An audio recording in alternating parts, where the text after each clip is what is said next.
My mom puts dinner on the table. I'm asking you. No.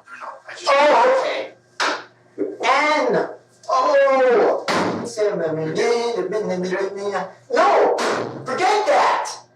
In a few seconds, you're going to witness some of the most shocking interrogation footage that we've ever received. I think you're hurting pretty bad. Hurting? You ain't know nothing.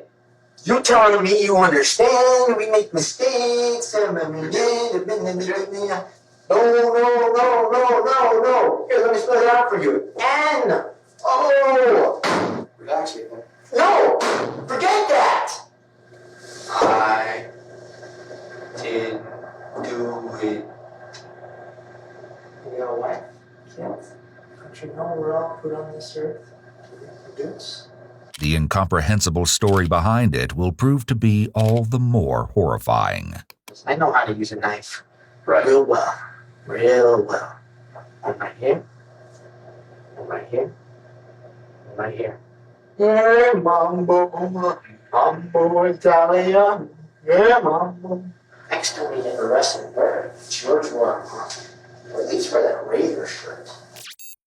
On January 24, 2007, the quiet confines of Boise, Idaho would be changed forever when 42-year-old mother Judith Wyndham is found gruesomely murdered in her own home.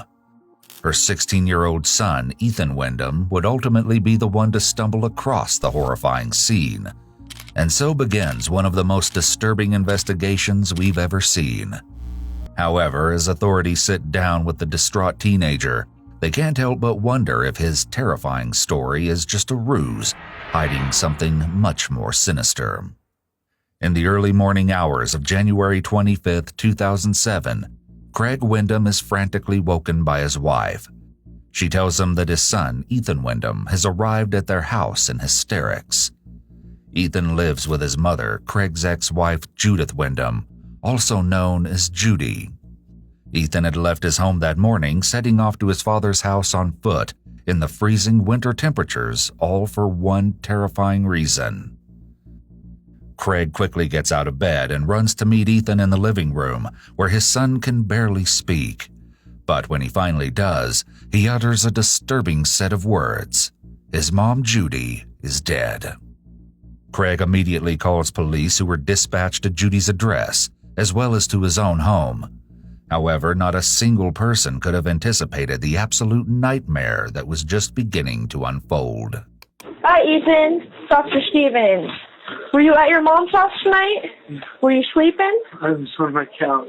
On your couch? On my chair. Okay. I sometimes fall asleep watching the movies. Okay, I understand. And where was your mom at when you were sleeping or you were hanging out? In her room. She's in her room? Yeah. When was the last time you saw her? What time? 9 o'clock, I believe. I came home from my friend Matt. Okay, and that's when 9 o'clock tonight? Yeah. And that's when you saw your mom? And I saw her and she was in her bed. Okay, was she fine and awake when you talked to her? Yeah. She was in her bed? Yeah, she was okay. You just try to take it easy, and we're going to get paramedics over there, and we're going to get police over there and see if she's okay. If you stay calm and breathe good, you should be okay. Ethan seems to struggle to comprehend the unbelievable sight that he's just witnessed, but authorities are eager to speak with the 16-year-old, and he has quite the story to tell. They quickly take him in for questioning while another set of officers make their way to Judy's home on Normandy Drive. What they discover is disturbing beyond belief. There's blood everywhere, guys. Sit right over there. It's going to be a head. There's dry blood on the floor of the bedroom. Gunshot. Yep. 7-5. Yep. Yeah. 10-100? Yep. Yeah. There's a knife in the head, guys. There's pictures of a couple of kids on the kitchen cabinets, and there's a bunch of cards for St. Luke's medical clinic. Like, all these kids are freaking whacked out on some kind of medication. Yeah, and these are the boys right there. That one right there, that's your suspect. The bigger one. Probably this one. It's something straight out of a horror movie. 42-year-old Judy has been murdered in her own bed. Authorities later reported that her face was disfigured beyond recognition, and it appeared that someone used a shotgun in the incomprehensible crime. However, police will soon discover that the deranged killer used more than just one weapon. The following interrogation has never been seen before. It's been analyzed by a qualified team, including a licensed professional counselor, a licensed clinical psychologist, and a former detective, former licensed polygraph examiner, and former hostage negotiation commander and instructor. The detectives now sit across from 16-year-old Ethan, and they read him his Miranda rights. In the state of Idaho, police are generally free to interrogate minors without any limitations, beyond constitutional provisions that would equally apply to adults in a similar situation. The minor doesn't have to have someone present to represent their interests prior to questioning, until and unless the minor specifically makes a request for counsel or the presence of a parent or guardian. In that case, an interrogation would have to stop upon the request. The detectives ask Ethan if he would like his father to be present during the interrogation, but Ethan states that he would like to continue without his father in the room. Okay, can you kind of tell me what happened tonight? I was sleeping in the chair in the living room. You know, lights are off and everything. I got woken up to this kind of, that really loud, just thud kind of noise. And, and I have no idea what that is, The detectives jump right into questioning Ethan without spending any time building rapport. This can be very detrimental, as rapport building is not just about getting the other person to talk, but also to build a foundation of a relationship, which can then minimize the person's anxiety and get them to relax, open up more, or even to trust the interrogator. I saw my mother earlier, around 9 o'clock, which would be fine, right before I started watching a movie. And I watched the movie and, fell asleep, but in the chair. But then I came, saw that, it was, all the lights were off in the house anyway. But, just kind of got a glimpse that something was going on, and, What's going on, Ethan? the guy was whacking her and stabbing her.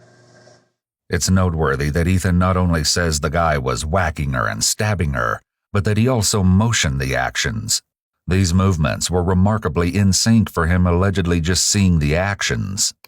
We've been to the house, okay, so we kind of have an understanding of what happened. And like I told you before, we kind of know a little bit about everything that went on tonight before we even came in to talk to you. You understand that, Ethan? Yeah. Okay. Ethan's fast and repeated head nodding here is likely an indication of anxiety. However, he may be reeling from his traumatic experience of finding his mother dead. We know quite a bit about you and your mother and your relationship. Yeah. So what I'd like to do, Ethan, is kind of rewind a little bit to the beginning, to tonight, all right? When you're at home with your mom, and kind of have you start over, because I think what's happening is you're kind of going down the wrong path, okay? It's no secret that Ethan and his mother had a tumultuous relationship, to say the least, but authorities have only scratched the surface of the horrifying nightmare that was hidden behind closed doors. Did you go to school today? I did. On Wednesday? I did, but I had to go home early because I was having these weird spasms all over my body, Even though he's answering the questions, Ethan is still pretty closed off, with his arms tightly crossed. Though we can't totally see his legs, it looks like they're also crossed and aimed away from the investigator, indicating that Ethan has his guard up and isn't super engaged with the investigator. The investigator should have engaged in rapport building before he started questioning him, because it may have prevented him from being quite so closed off. I didn't really want to go around the full day, take my own third step and, kind of just have a weird spasm in my legs. So I called up my dad, had him back home.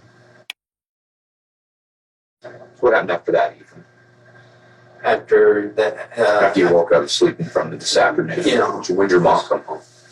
I don't know, mainly around 3 or so. And just sitting there in the chair, just kind of watching some movies. What kind of movies were you watching? One that I've seen over and over again. Like what? Happy Accidents. Happy what? Accidents. Happy Accidents? You ever seen that? No. So you and your mom were watching these together? No. She wasn't, you know. Ethan goes into a long tangent, setting up his timeline. He shakes his head no when saying the time his mom came home, as well as that he was watching some movies, indicating a slight brain and body disconnect. I don't know, mainly around 3 or so, watching some movies. Notably, he thinks about it, and then names a movie he said he's seen over and over, which is an easy way to keep his story straight if he's lying. Sometimes she would come, you know, and actually do watch some movie. Did she take a nap yesterday, being Wednesday, after school? Okay. Ethan had a rather interesting taste in film, but there would be one movie in particular that he favored above the rest. Authorities will soon learn exactly which movie that is, and Ethan's terrifying reasons as to why he loved it so much. Then what happened? A little later, I worked out with my friend. He lives across the street. And I usually work out in my house because I got a little gym set up in my house. But, you know, I just decided to go work out with him because he said he wanted to work out.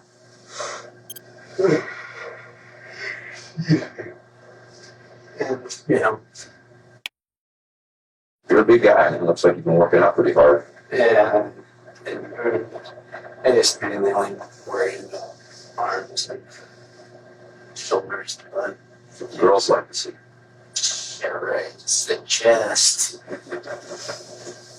Ethan's recent interest in fitness was growing into borderline obsession. Over the last several months, he had gained a significant amount of weight. According to official police documents, the teenager was consistently drinking weight gainer and may have been using steroids, although there was a strange explanation behind his sudden newfound hobby. As he continues with his story, he states that he returned home from his friend's house around 8:30 that night. Judy was reportedly asleep in her room at this time. Ethan decided to sit down in his chair in the living room where he supposedly watched several films before falling asleep. He would apparently be woken to the horrifying sounds of his mother being gruesomely murdered. Then what happened, Ethan? Then, what I told you, I woke up. Right. What I told you is a referral statement, and Ethan delivers it pointedly. In contrast, though, he does a few exaggerated head nods and a slight one-shoulder shrug when saying, "when I woke up," I woke up. which indicate his anxiety and low confidence in what he's saying. Along with the intense eye contact he's making with the detective, it's clear Ethan is really trying to appear honest. Ethan, understand a couple things, okay? Yeah. We've been over to your house, all right? We have a pretty good understanding of what happened. Yeah. I'd like you to tell me what happened, Ethan. Okay? You need to be honest with me and tell me what truly happened today or yesterday, okay? Can you do that, Ethan? I Can you do that for me? I don't want you to tell me something that's been made up or anything like that. I want you to tell me the truth. I Can you understand. do that, Ethan? Yeah, I understand. So you want to tell me the truth about what happened? I told you. Did you notice that? Ethan repeatedly nods his head again once the detective applies more pressure. As he talks, his hands and arms are moving like they should be involved with his words, but he's keeping them tight across his chest so that they can't betray him. He very rarely drops the barrier and allows his hands to be expressive as you would in normal conversation. Watch when he does use his hands, though, as they're often in exaggerated, slightly unnatural movements, as though he's thinking too hard. I told you. Well, no, you didn't tell me the truth yet. I need you to go ahead and tell me the truth. Well, then what's the truth? I understand you have some issues, okay? I understand that you've had problems at school. I understand that you've had some fights with your mom in the past.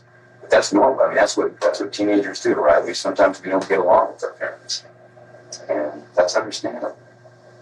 Okay, but I honestly need you to rewind what happened yesterday. So I need you to tell me, Ethan. See, that's the part. Listen, that's the part you're not listening. You're not understanding. I'm listening, but you're Right? telling No, me. you're not listening because I am, because you're telling me right. that you want to hear, the truth. And I'm telling you, I want to hear the truth. And okay, then I want to hear why your understanding is. I know. But I'm not going to tell you everything that I know. Okay, that's not how the process works. All right. Ethan is attempting to get the detective to tell him what they know and what evidence they have so that he can get his story to match and not give away more than he has to. What I want to do is I want you to tell me.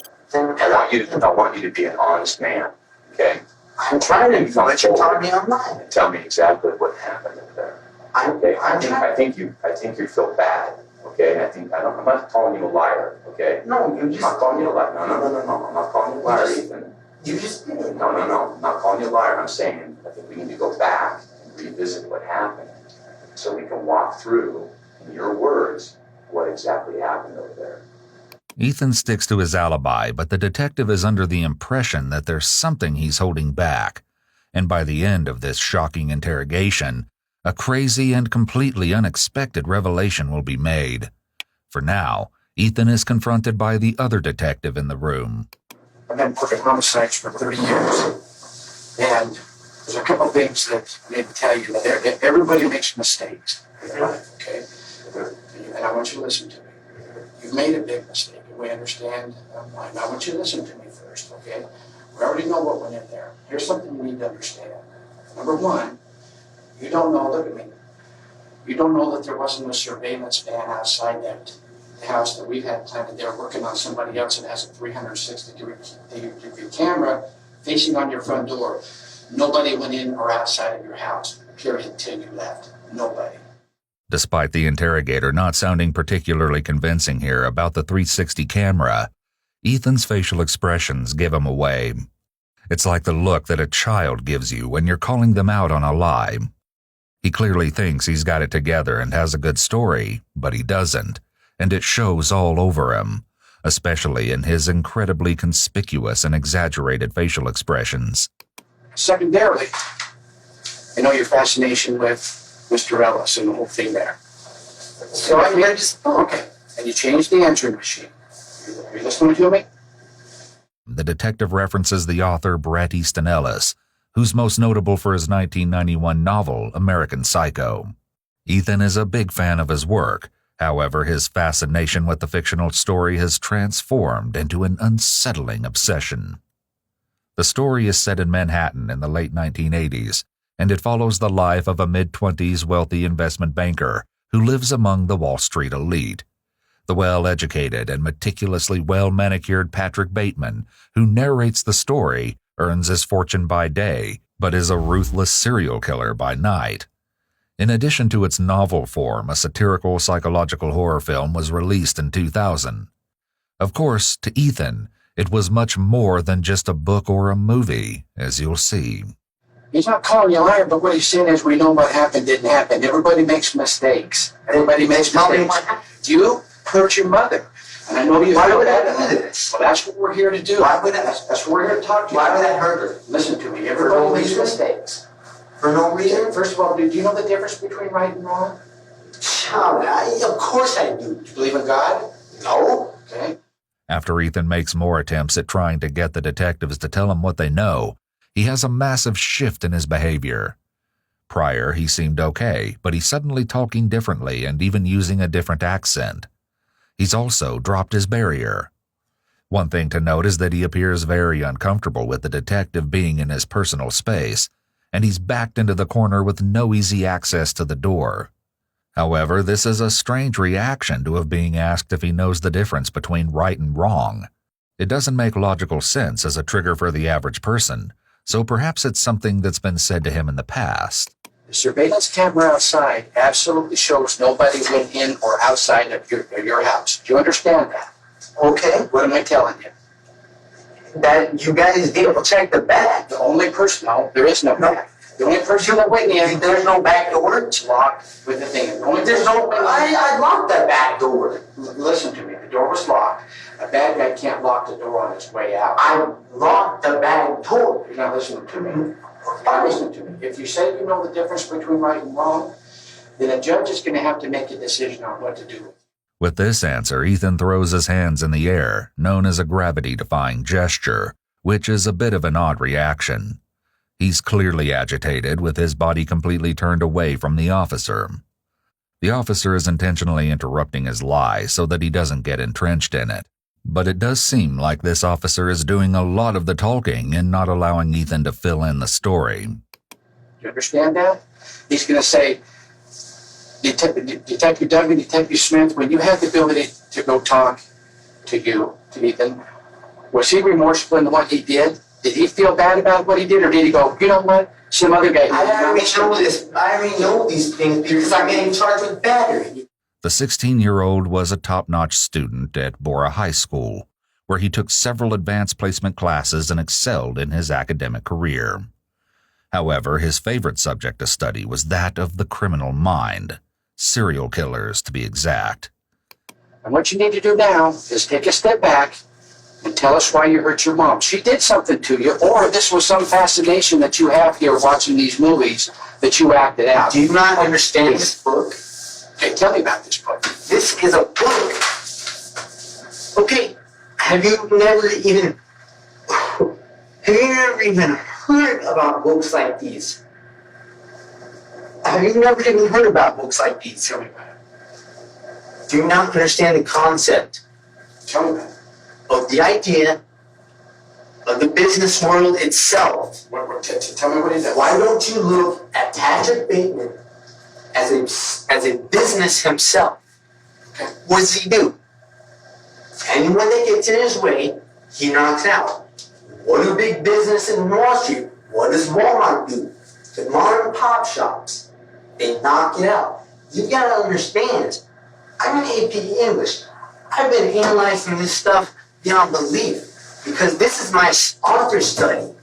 It's clear that Patrick Bateman's fictional success in the world of Wall Street banking has had a profound effect on Ethan, and he seems to think he's of the same mindset. However, his other likenesses to the character are far more disturbing.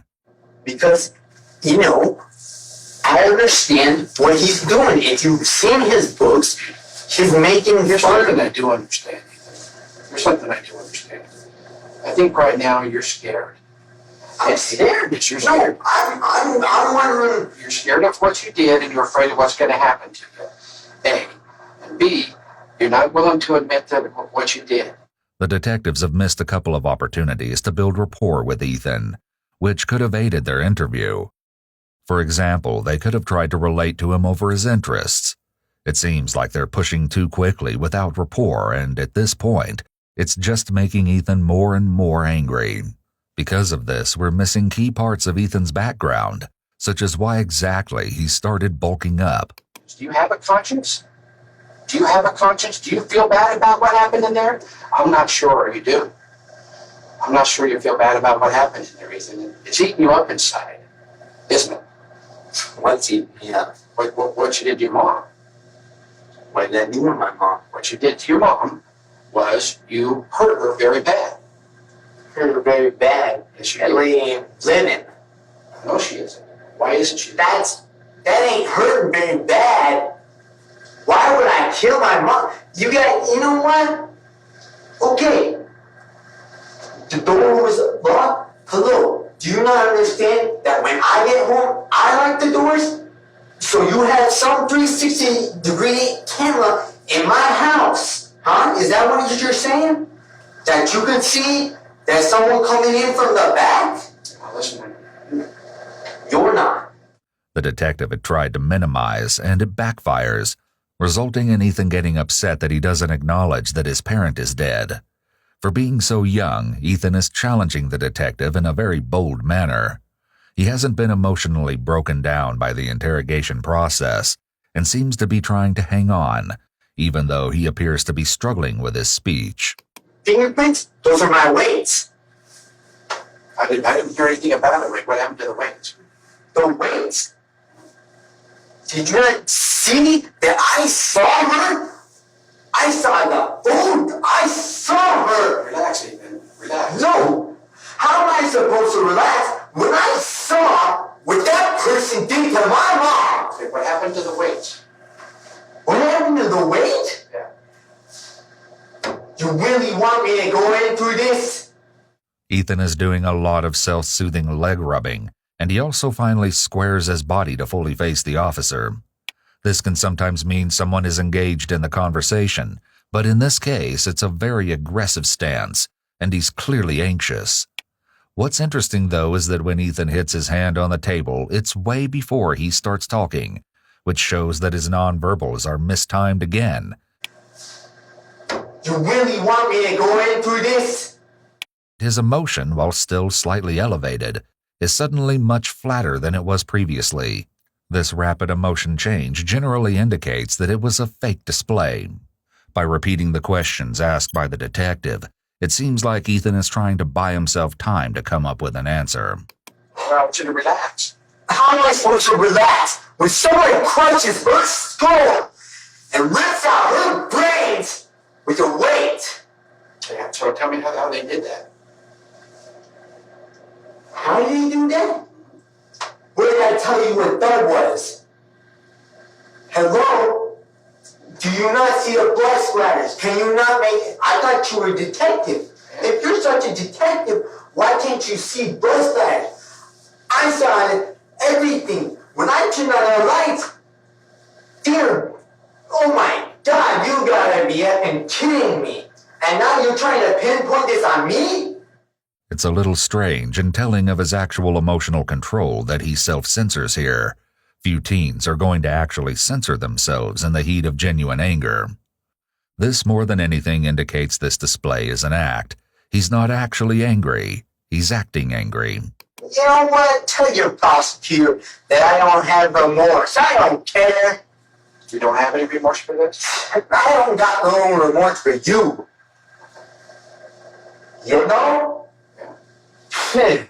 But you ain't got nothing better to do with your time? Huh? You listen to my dad? Is that what my dad tells you? You want to know what? My dad doesn't even work. Holmes is tripping. If you don't understand, that guy right there don't give a care about me. You want to know what? He does care about you. Really? It would have been better for the detective to agree with him rather than disagreeing to further damage rapport. Or if not agreeing, then he should have asked for more information. However, this may be the root of where his anger is coming from here. He thinks nobody cares about him and sees himself as a victim. He booted me out of his house the other weekend because his wife thought I didn't appreciate them. Said I want to the kids all the time. No, you don't. Don't tell me you know you do. You don't even know. What makes this interrogation all the more disturbing is that the detectives are only getting a small glimpse into Ethan's short temper. But his family is all too familiar with the teenager's intensifying anger. As investigators sit down with Craig, Ethan's father, he provides a brief insight into the troubled life that his son is leading. What I feel like I need to tell you right now is past. Oh, God! Ethan, well, that's something we're trying to piece together, sir. I'd like to chat with you. I'd give you some time here to kind of collect yourself. I'm ready to chat. He said he'd been wandering around all night, or walking around all night, and then I called the police. He's dead, and I couldn't get out of him, but I can tell you the first thing that came to my mind is he's responsible. Apparently, Ethan initially started to walk to his father's house, following his mother's death. However, he apparently hitchhiked the rest of the way. When he arrived, Craig's wife opened the door. She was shocked to see that not only was Ethan incessantly crying, but he was also wearing a Kevlar vest. The protection gear made his visit all the more suspicious. When he spoke with his father, Ethan told him that they should not go to Judy's home, as her face was beat down. Horrified, Craig immediately called the police. Sitting down with investigators, Craig mentions that Judy had confided in him on several previous occasions that she was scared of her own son. And not for just one reason alone. As it turns out, Ethan was living a shocking double life, and behind closed doors, he was anything but your typical teenager. My mom puts dinner on the table. She gives me nice clothes. I have no reason to do nothing to her. I have no reason to do nothing at all. That woman... Can I ask you this, Ethan? What do you want to ask me? Huh? Perchance, is there another part of Ethan? I can tell there's a part that... A part of Ethan. Another part. Another part. Wait, I saw alternate personality. I'm going to tell you, Holmes, MPD don't work. MPD's got more than a bunch of personalities. Ethan makes some very strange mouth movements, like he's talking faster than he means to and isn't sure what to say. His fake laugh ends as quickly as it begins and signals a rapid shift in his expressed emotions. This is pretty similar to the Patrick Bateman laugh in the movie, and is one of many indications that Ethan is trying to act like the character, though the similarities only become eerie as the interview continues.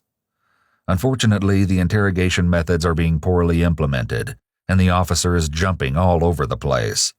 Ethan is literally laughing at all the interrogation techniques because they're not being executed properly. You want to do some little schizophrenia in my head, Holmes? I'll tell you, because I know all the symptoms. Don't tell me there's another part of Ethan. Ethan is Ethan, and that's it. Ethan has shifted the way he's talking, which is a marked change in the interrogation. By saying MPD, he's referring to multiple personality disorder, but the detective probably just means how everyone has a good side and a bad side. Ethan takes it to the extreme, so it sounds completely insane, which is a common tactic among individuals trying to be deceptive and is a form of manipulation. The tactic is to take something small and innocuous and turn it into a mountain so you can deny it without actually lying. Ethan was facing a multitude of personal struggles, though he doesn't mention it. In 2006, the year prior, he was diagnosed with major depressive disorder and struggled with anxiety.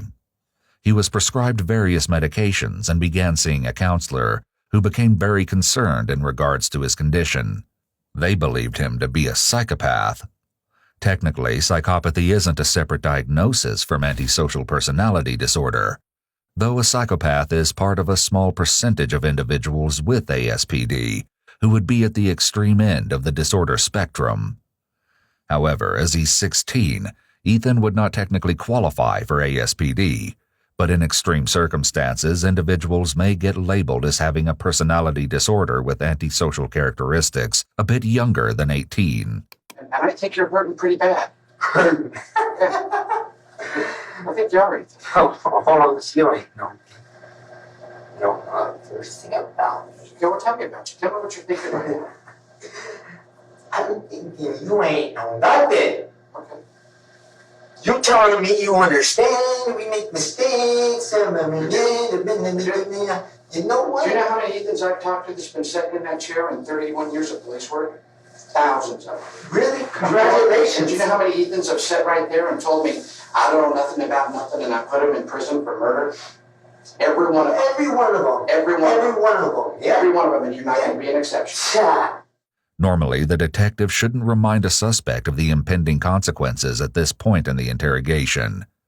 What appears to be happening is that the detective is getting irritated with Ethan and taking it personally. He's not cooperating and he's being pretty disrespectful, and it almost comes across as threatening. Yeah, you want to know what prison is? I sit in a cell my full time. You okay with that? Are you dumb? Do you not understand how that system works? That's one of the dumbest correctional systems I ever heard of. Holmes, I could sit in a cell for the rest of my life and be happy and know your name. Okay. But no, you think you're somehow smarter than me. You've been on the force for 30 years. You know what? I talked to your game detective, too. Guy was an idiot. Thinks I'm from some gang or something, trying to tell me I like 50 Cent. You guys don't listen, you detectives. It's like, you know what? I could have saved us 20 minutes there of your BS by telling you I don't like 50 Cent. I don't really like his full club scene. All that gangster scene, it's all just music. It's all just show. But no, Holmes is trying to tell me what it is because he's so smart. Typically, an innocent person gets angry when they're being accused of something they didn't do, but Ethan is unusually combative. Rather than being a sign of innocence, Ethan's faked and exaggerated anger is an indication of his immaturity and apparent social skills deficits. Innocent people get truly angry, and real anger or emotion doesn't flip back and forth like a switch. Ethan switches it off and on. As well, a mature liar knows that getting angry makes people not like you, and that affects whether they believe you or not. It's why typical liars and killers don't react as much to accusations and interrogation, because they know it will affect their chances of being believed. Teenagers, for the most part, haven't had the time to perfect it. As well, Ethan has learned aggression and anger gets him his way, something that most people usually learn doesn't work as effectively as sweet-talking by the time they're a bit older. However, this is of no surprise, given his past. Although Ethan was mostly compliant to those in positions of authority, most notably as teachers, he didn't show the same level of respect for his mother. Their relationship began to deteriorate when Ethan became controlling and would apparently bully Judy into getting what he wanted. For instance, he told his mother that he would like to use the master bedroom as his own, and supposedly forced her into moving her belongings into the smallest room. He then took over the living room, where he apparently pushed all of the furniture to one side of the room, so he could place his chair in front of the TV. Ethan would mostly use it while playing video games and watching movies. On the occasions when he didn't get his way, things would supposedly escalate, and in a most violent manner. Ethan's brazen comments and interrogation show his lack of respect for authority, which is a red flag indicating possible conduct disorder or oppositional defiant disorder. He could be diagnosed with either of these disorders at his age, and they're precursors to ASPD. This isn't going to go away. I already know it. It's because this is your guys' stuff, whatever. This is going to go away. Yeah? We're going to make a decision on what to do with you when we leave this room. Mm-hmm. What do you think we should do with You actually think I want to let me go? The officer walked right into that one. Ethan seems to be running this interrogation. Notice the shift in his hand gestures to more lively movements. This is a marked change that he's feeling more confident. Just let me go. Let me be. you? Let you go where? Wherever. That's not After. You just asked me, what should we do? What kind of question is So you think for what you did? What I did? Because I told you. What I did? Nobody goes in the front. Because no one gets in the front, no one goes in the back. And it's just you. Really? It's just you and your mom. Oh, okay. So, Actually, nobody. So what we could be saying here is, You're going to be arrested for murder. there's no one that could be hiding in the garage. No one could be hiding nowhere. No, of course not. Because you guys are all smart. You guys got taps all over my house or something. Are you ready to listen to me now for a minute? No. Will you? No. Will you listen to me for a minute? Did I just tell you twice? No. If perchance I brought your dad in here, would you talk to him too? Yeah, right. Would you? Yeah, right. Did you not even hear me? I said no. At least how many times? Does that not compute? No. Here, let me spell it out for you. N-O. Would you explain this to me a little bit? Next, the interrogation moves on to the topic of one of Ethan's greatest fascinations. There's an ideal of Patrick Bateman, but he's simply not there. Think of it this way. Business. He's a business. He's a big corporate business like Walmart. Is this right here a movie? Is that American Psycho? Is that a movie? Yeah, it is. Does something happen in that movie? Did somebody get hurt in that movie? Are you trying to tell me what I don't know? Or I'm asking. no. I haven't seen it. Of course, but if you don't understand, Did somebody get hurt in the movie?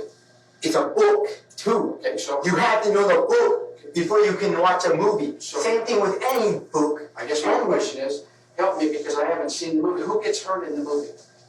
People they get in his way. And how is it they get hurt? Any way they can. Does he hurt his mother? Does he hurt man, he doesn't even mention his mother barely. In the movie, it doesn't mention his mother nothing. In the book, it mentions mother, but their family's dysfunctional. If you don't follow his reading, you don't understand nothing about nothing. Tell me how you see your family in relation to this. Do you see your family? I don't see my family in relation to that. Ethan's favorite movie would turn out to be the film adaptation of his most treasured book, the controversial yet popular American Psycho. Ethan soon began to emulate Patrick Bateman's character. He apparently forced his mother to buy him expensive skincare products like those that Patrick Bateman uses in the movie. In addition, Ethan supposedly bullied Judy into buying him a white comforter for his bed. Patrick Bateman also had the same one. There was also Ethan's obsession with fitness, yet another similarity between him and the film's main character. As well, Ethan's mention of Patrick Bateman's family being dysfunctional is a further indication that he relates to and feels a strong affiliation with the character. As the interrogation progresses, the detectives will learn that there were even more ways that Ethan tried to become Patrick Bateman. You'll notice that Ethan also has the book Without Conscience, too, and some other fairly advanced clinical and forensics books. Either he's trying to understand himself, or he's been planning. Why would I go to my dad's house and go and talk to him about this? You know why? If I did this? You know why? Why? Because I'm supposed to feel guilt? Because you feel bad. You haven't talked to my therapist, have you? Can I? Can you? Hell no! How do you know they didn't get out on the I feel side sorry for for me? you, Ethan. I really do. You feel sorry for me? I really do. I feel sorry for you. Okay. Well, I'm not the one that's going to be charged with this. Yeah, but you're the one that's living in a world where you're controlled. Nobody goes No more out. really, because you got cameras on that side? We haven't processed the scene yet to see exactly what you left in there. Really? Yeah, we haven't. What? I'll tell you what we will do. We will go process it, and then we'll come back and talk to you and tell you what we found, okay? What did you find in there? It's only fair to go through it. I already tell what you found in there. I covered up everything. Okay. I covered up everything because it's a horrible sight. I tried to wipe off the blood. Why? Why? Why wouldn't you call the cops and say, my mom's hurt? Because what's the first thing that's gonna happen? You guys are gonna accuse me, like you're doing right now. Relax, Ethan. No, forget that. Because you know what? You're not thinking of other alternatives. They could escape through the side window. The detectives do have to consider that Ethan may be telling the truth. If there was an intruder, it's possible that they could have committed the heinous crime and escaped through a window. But investigators find this to be unlikely, especially given the fact that it would have been a random killing. Judy was not the kind of person to have enemies. The dedicated mother worked as a special education teacher at Eagle High School. Family, friends, and her fellow co-workers described her as the epitome of kindness. However, Judy's life was full of trials and tribulations. She and Ethan's father divorced after having 2 children together, and in the year 2000, she was reportedly hit by a car while walking. The incident would almost claim her life. It was following her recovery that she went back to college and pursued a degree in special education. Wanting to help others overcome their disabilities, she took on what she felt to be the most rewarding job, teaching. To think that someone would want to take her life was almost incomprehensible. But evil comes in all forms, and it knows no bounds. Just ask me what you want to find. Well, we're going to go out and take a look and see what's in Tell me what you want. I don't know what there is to find. In what room? All of it. All room? Every room. My room. Every room. My room.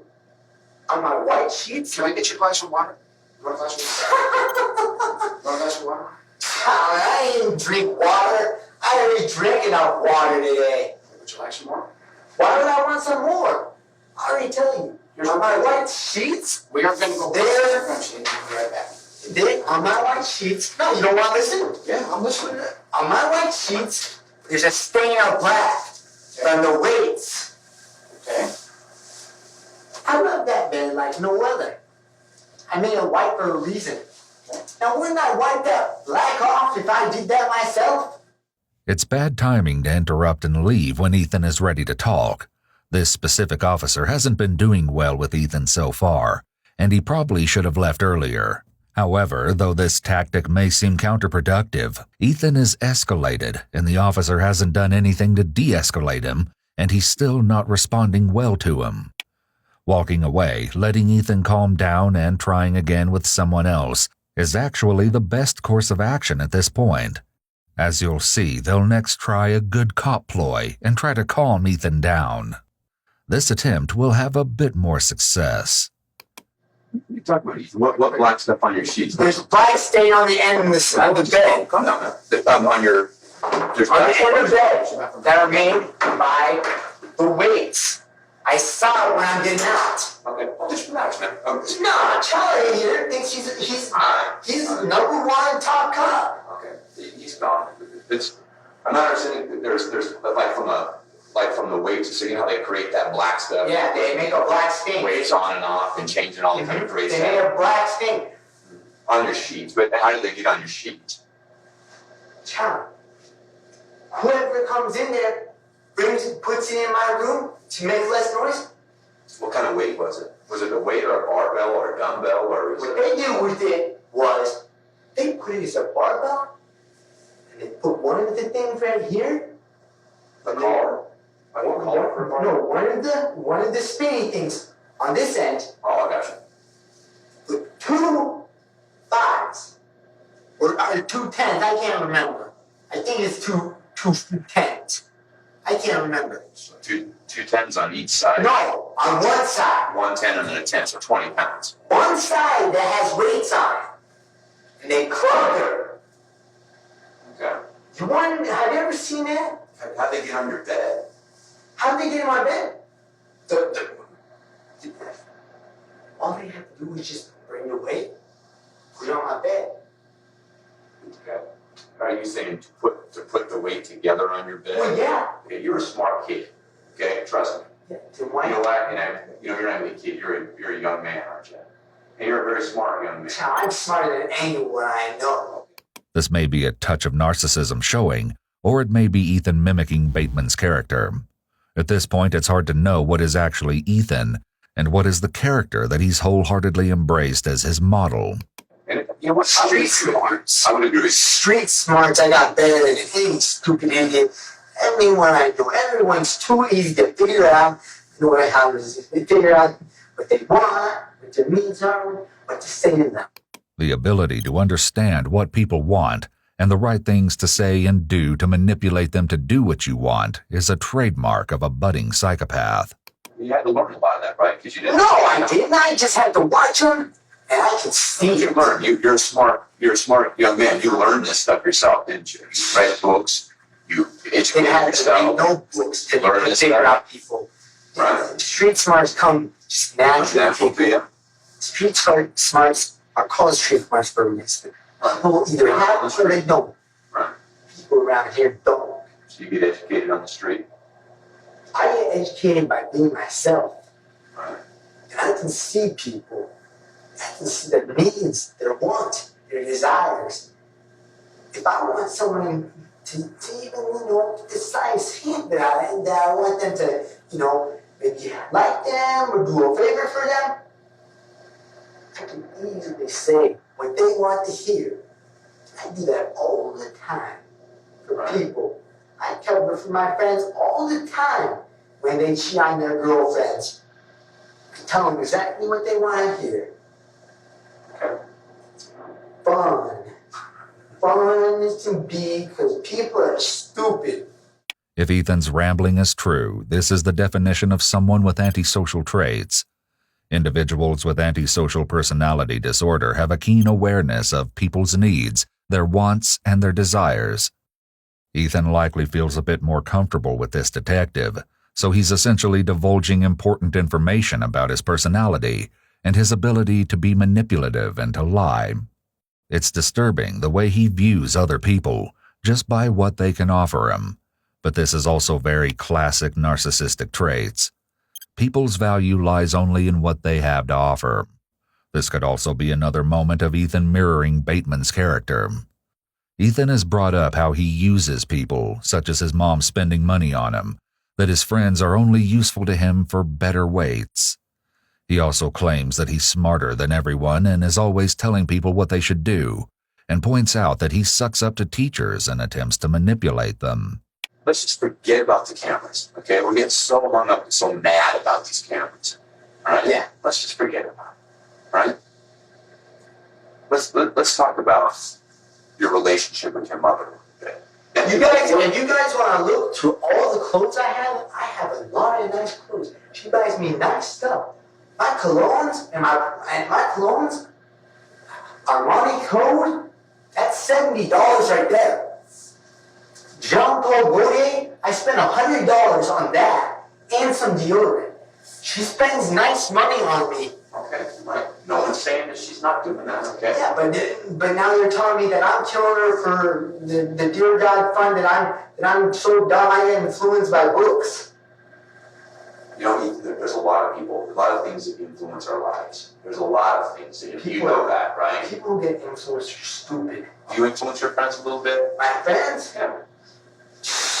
You should, because you're a nice guy. And so, people, if you have friends, all your friends, everyone kind of influences each other, right? That's why you have friends. Because you have things in common.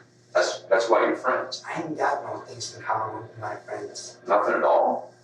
I hate my friends. You lift weights. Yeah, that's It's because he has better weights. He just wanted to work out. I just needed a better, since he's got a better weight system, why not take advantage of it? That guy's a little small little guy. He said anything different from what I said, he knows I'd take him. Do you think that influences him a little bit, though? That if he knows you can beat him up? I don't care if I influence my friends because I don't like my friends. Well, what I'm getting back to is you said that only stupid people are influenced. My friends are stupid.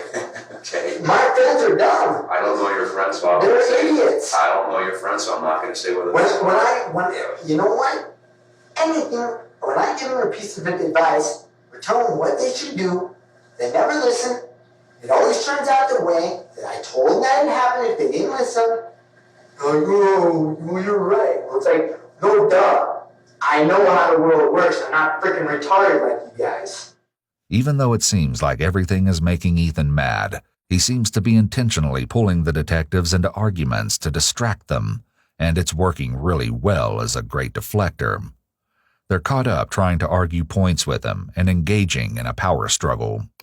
So you make all your own choices. No one influences you at all.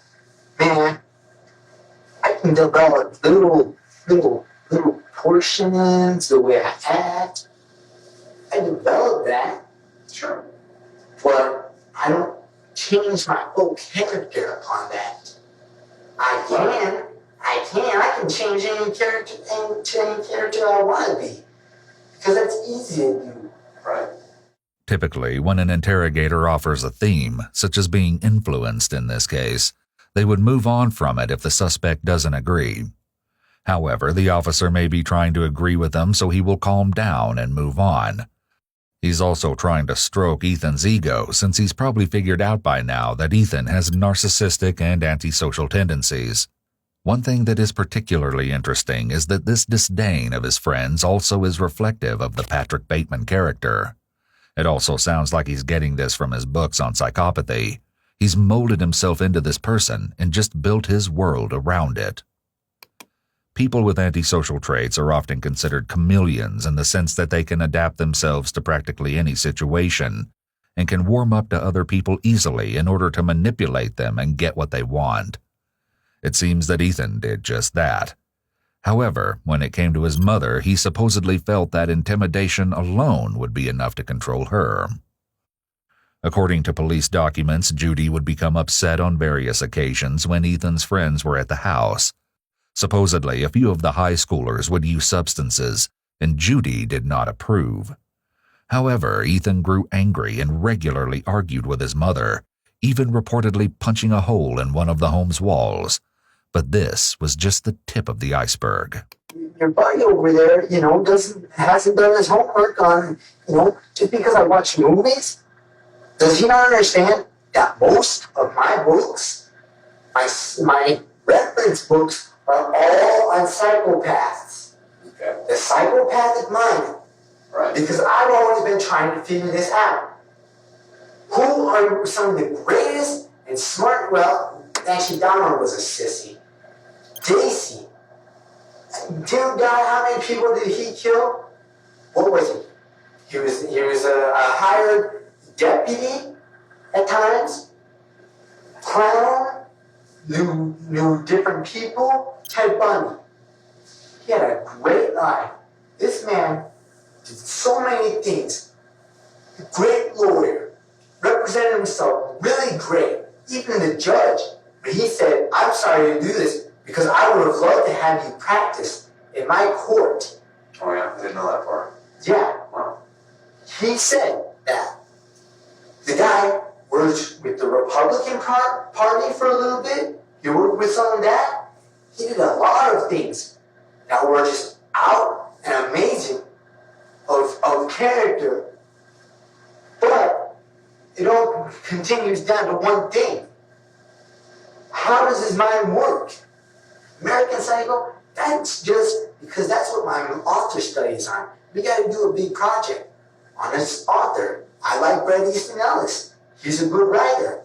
But all this stuff, I don't know the name they call for it, the writers call for it, but it's all about making fun of the way certain things are, because, you know, it's truly there, but, you know, they kind of take it to a point of, I mean, you see, this is truly, I mean, you know, absurd.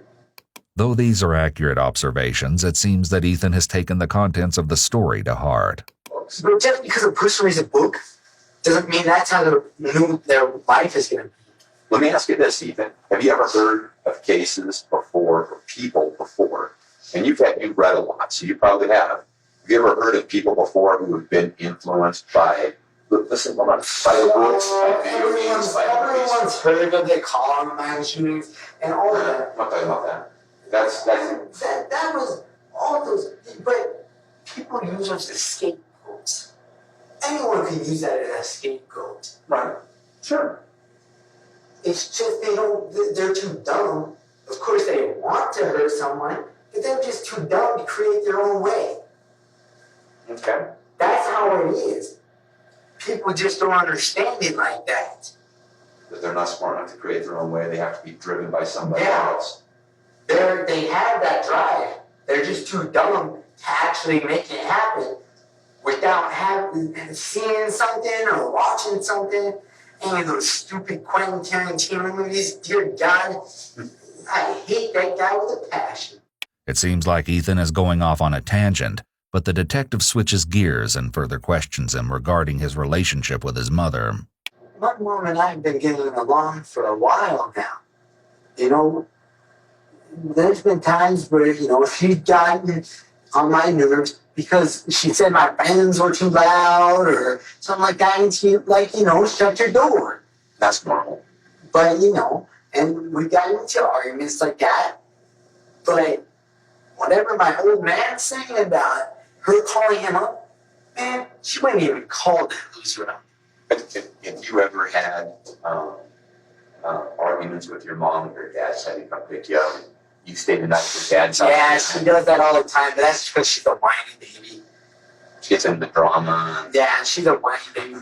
My dad comes up the next day, and I was ticked. Because I'm watching, this is when we had DirecTV.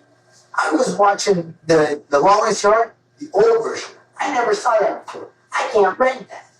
He makes me turn it off. He's trying to talk to me.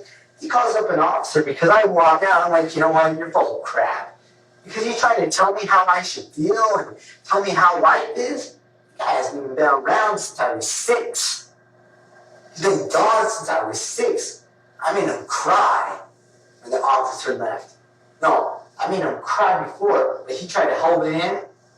And when I went outside, the officer was like, well, it looks like your family's about to cry. I'm like, yeah, they kind of sometimes tend to do that. It's like, well, you know, you seem to be a nice person, and, you know, you seem to just, you know, be careful and stuff.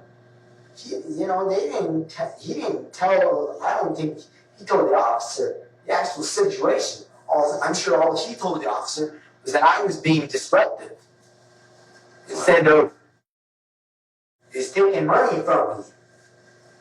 How long ago was that? That was like a year ago. Oh, a year ago. Ethan fails to mention the terrifying reason behind Judy's concerning phone calls to her ex-husband, but that will be revealed shortly. You think that both your mom and your dad are kind of real dramatic? They kind of... My mom, she's depressed. And I'm pretty sure that she was on the scale. But I mean, I couldn't, she was at least on the scale by the way she acted. I knew it, but. Parents. Sometimes it's tough, man, being 16 and getting along with your parents all the time, isn't it? I remember. Well, I don't, I remember being grounded for a year. Back in those days, that's what the parents did. They take a swing at you until you learn how to catch that hand. And it's like, you catch that hand, they ain't got no power anymore. Ethan claims that he can't remember the last time that he and Judy got into an argument. He states that recently they've been getting along. However, his definition of a harmonious relationship may be drastically different than that of his mother's. I was talking to my stepmom about getting in with someone because my therapist, I can't see him every week. I can barely ever see him every 2 weeks if I'm lucky. But, he says to me, my dad, I'm like, well, I'd like to, get in with someone that's, every week. And my dad's like, well, we could just do 2 weeks, every 2 weeks. Be a lot less cheap. I was ready to slap that. I swear to God, that stuff doesn't even work. He plays music at bars to get a little extra cash. The money that's made, it's made all by the wife. I already know when I went in there, he already thought that I did that. That I was the one that did that. I could tell.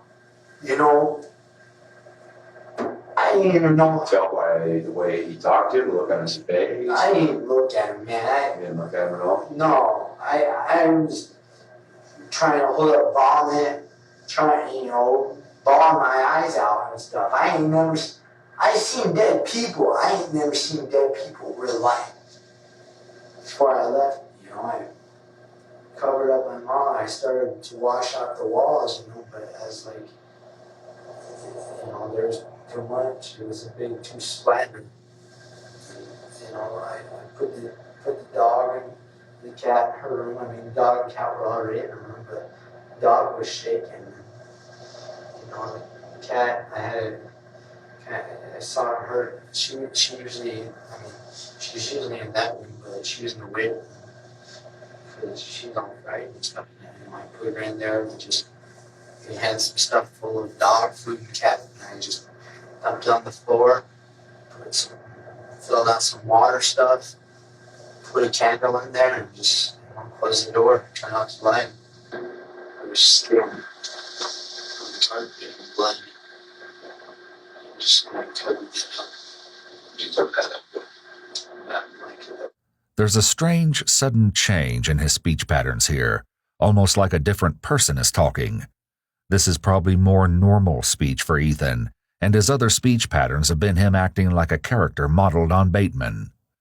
It's an unnerving display and perfectly demonstrates the way that a psychopath can be a chameleon, mimicking mannerisms and gestures that aren't inherent to themselves.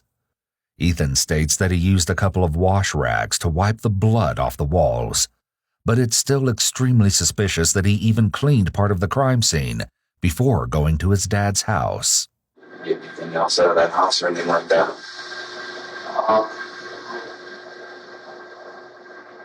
grabbed the one thing that I know my mom always takes with her cigarettes. You scared? Okay, I'm scared. I saw my neighbor, one of my guys, one of my neighbors, my room, he saw me I kind of try to play it off like he didn't see me. I knew he was going to turn a certain way, or if he didn't, I can at least duck under some brush, because I knew he would question. It all go back on me and stuff. So I just kept walking. How did you feel when you were inside the house?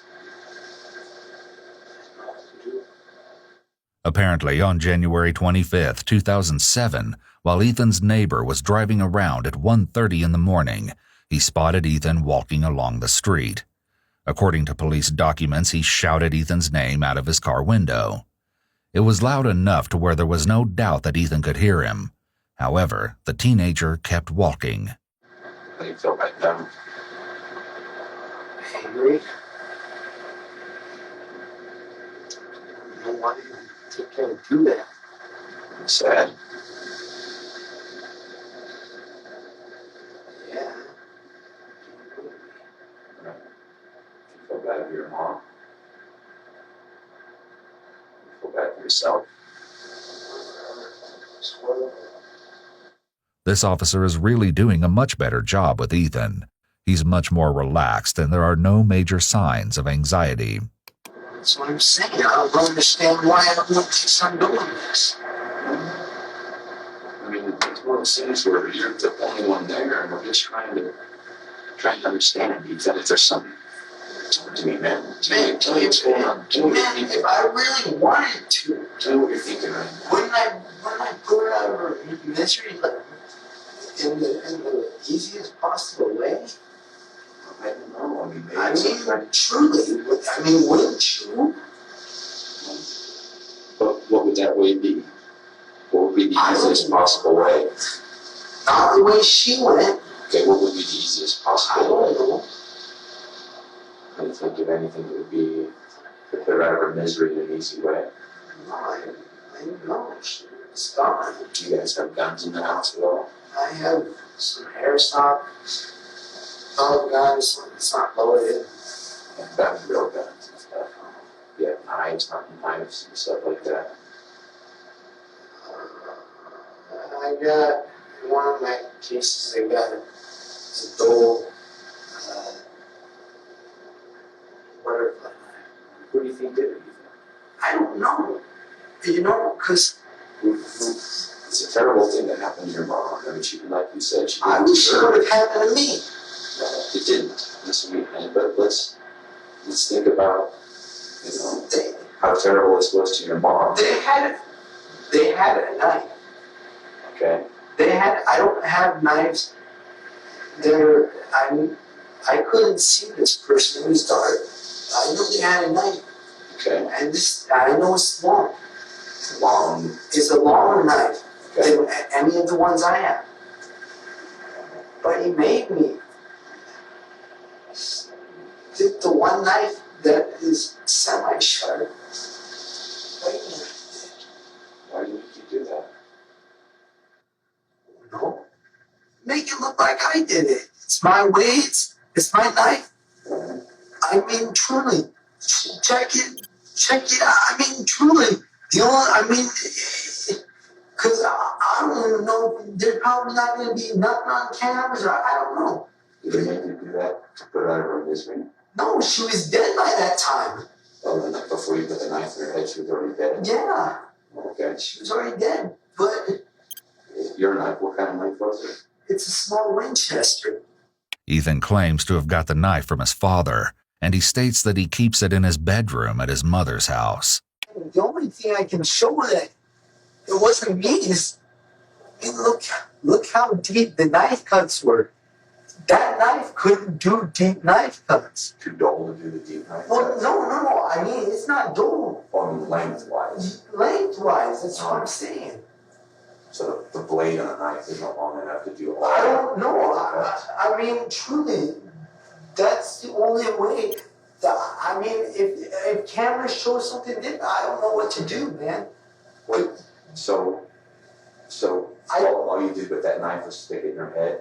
Yeah, he made me. How far into her head did it go? I don't know. He made me just watch it. He had a knife. Where at on her head? where he cracked her skull, and there was a brain that was, I don't know what it was. Okay, where'd you stick the knife in at? Well, he cracked it around here, man. So her eye was closed, but you could see that she still had the eyes, but you could see inside. Maybe lodge it, just put it in there. Inside her brain? Or did it stick inside the skull, or was it? Inside the brain, because it must have been cracked, because there was blood everywhere. She loved you. I mean, that's I loved her, man. I know you did. I know you did. It might have been my brother, I don't know. But, earlier, I'm sure it wasn't, because earlier, she went out to get with him to buy groceries for him. So, he gave him money. I don't know. During the afternoon of Wednesday, January 24th, just before her death, Judy, her son Mason, and his girlfriend went grocery shopping together around 6 p.m. Following their errand run, Judy made her way back to her house, while Mason and his girlfriend departed for their home. Once they arrived, Mason realized that they had accidentally taken some of Judy's food, and he quickly drove to her house. According to police documents, Mason only saw Ethan at the house, but not his mother. It's unclear as to what time this took place. However, Mason left the residence thinking nothing of the situation. Little did he know he would never see his mother again. Listen, what I'm talking about is being able to say everyone in this world does things that you look back on and say, I know a lot. But I didn't do it. Ethan, you and I both know there was another person in that house. Listen. No, I'm... Ethan, listen. Man, just hook me and books me. You know that, okay? You know that. I know you don't. I do. I know the truth. I was there. I saw her face. Wow.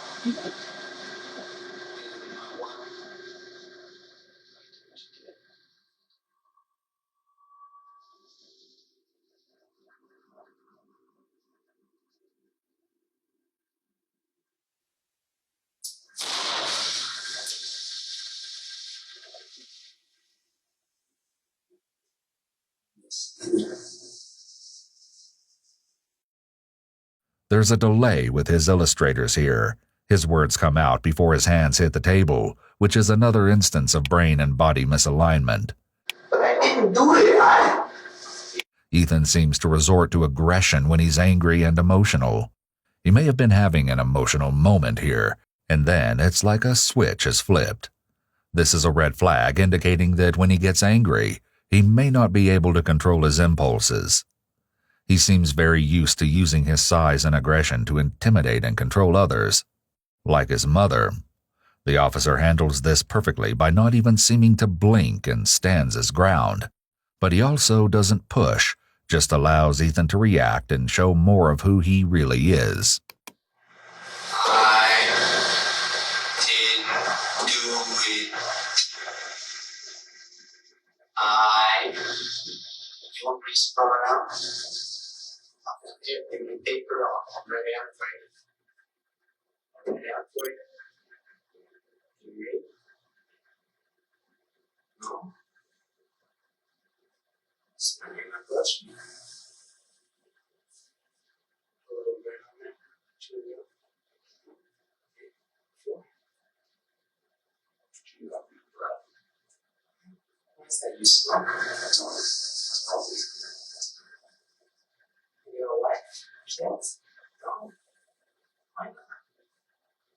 $2. $2. I got a wife and kids. But you know we're all put on this earth to reproduce. Matter of opinion. It's just the way it is. Ethan turns dark here as he maintains unwavering eye contact with the detective. The teenager's intimidation tactics are like those of someone much older and far more experienced at victimizing others. He inquires about the detective's personal life, but the detective leaves before Ethan can berate him any further. While he's waiting, Ethan begins a string of odd behavior. No.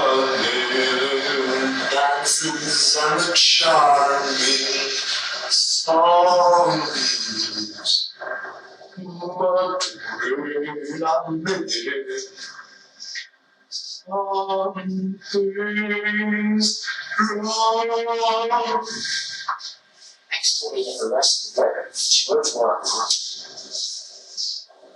the black shirt. Or at least for that razor shirt.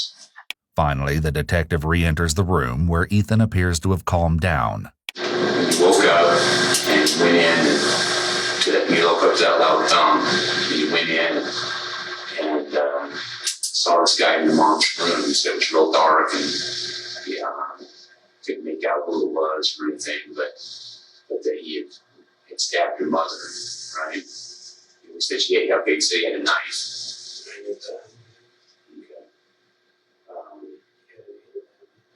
Had aimed at you? Okay. And what did he do with that?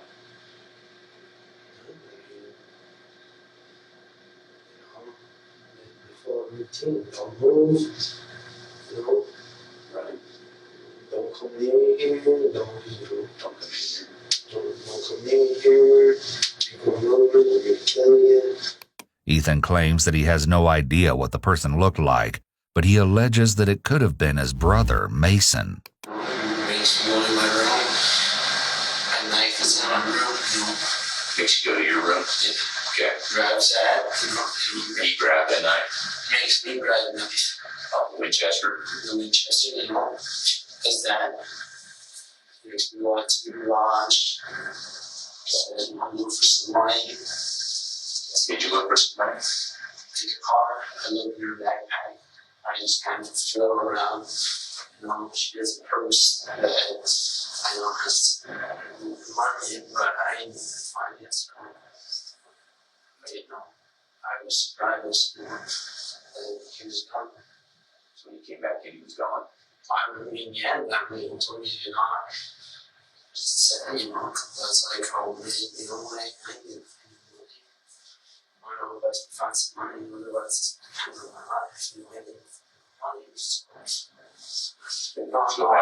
Knock on the door. Knocking, I'm not open the door cautiously. Not see her. When you came back inside, were you were afraid of this guy? How come you didn't run out the garage door?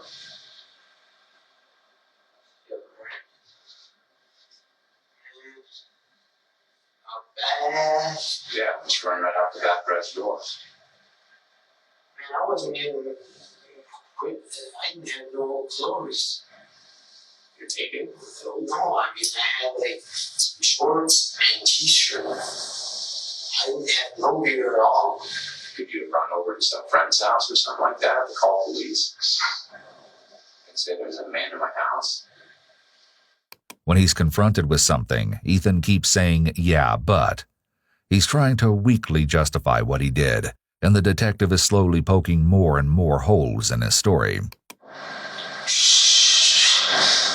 What would prompt you to go back inside? Huh? What would prompt you to go back inside with the guy with the knife? To comply with them, to get killed. Okay, but you were out in the garage with the door closed. He couldn't kill you if you were out there. Yeah, but I mean, it's locked the door. Locked the door. Just knock. We just find some money. Find some money, I wasn't even playing on games. The detective is likely under the impression that Ethan's spinning a complete lie. However, he doesn't want to outright confront him again, seeing how the teenager's emotions can go from one extreme to the next. Why didn't you change the message on the phone? Why? Because I didn't know where I was going. I didn't know where I was going. I didn't want anyone, coming over to our house or calling, because I tried to find her cell phone. I couldn't find it, but I didn't want no one coming over to our house. Why didn't you run with them in your house? Or anywhere, no. To see that, come over by surprise, by accident. So, if they call ahead, or if her work calls, or if my school calls, that's the message they get. We're out somewhere else. Because I was just wandering the streets. I didn't know where I was going to go at first. Strangely enough, following his mother's gruesome death, Ethan decided to change the voice message on the answering machine for their home phone. Hey, this is the Wyndham residence. If you're trying to reach you or Ethan, we're actually out in Washington right now. I'm having a couple of family problems, so we had to take a trip out there. I'm sure we'll be in back by next week. Bye. But this was only one of 2 messages that Ethan made. In another chilling recording, we're able to hear what he sent to one of his friends the same night his mother died.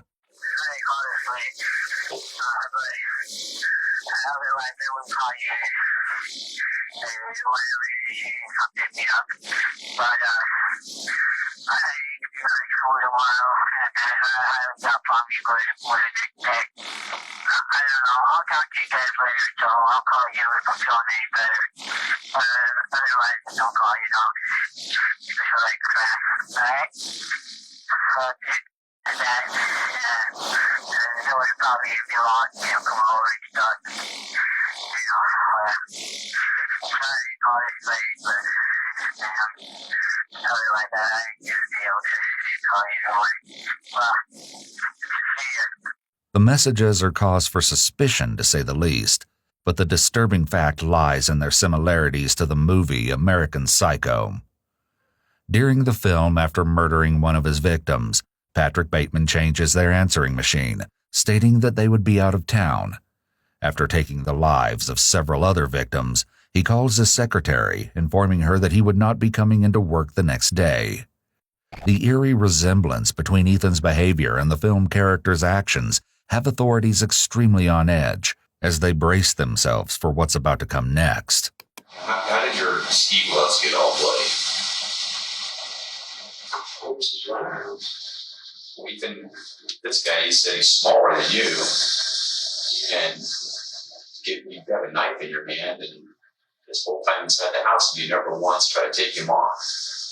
You never once. I mean, he's a smaller guy than you, and you're a big, strong guy. It's a big knife. Besides, if he's got a gun at me, man, I ain't gonna take no chances.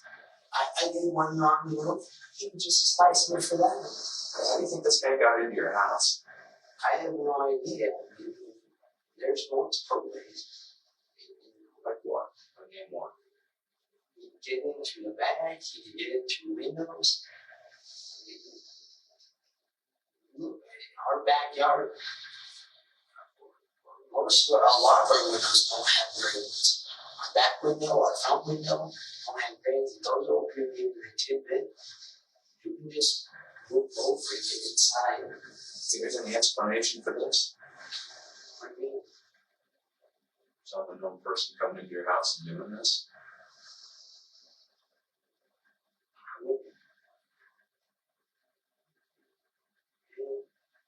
If they're on drugs, sure, they're on drugs.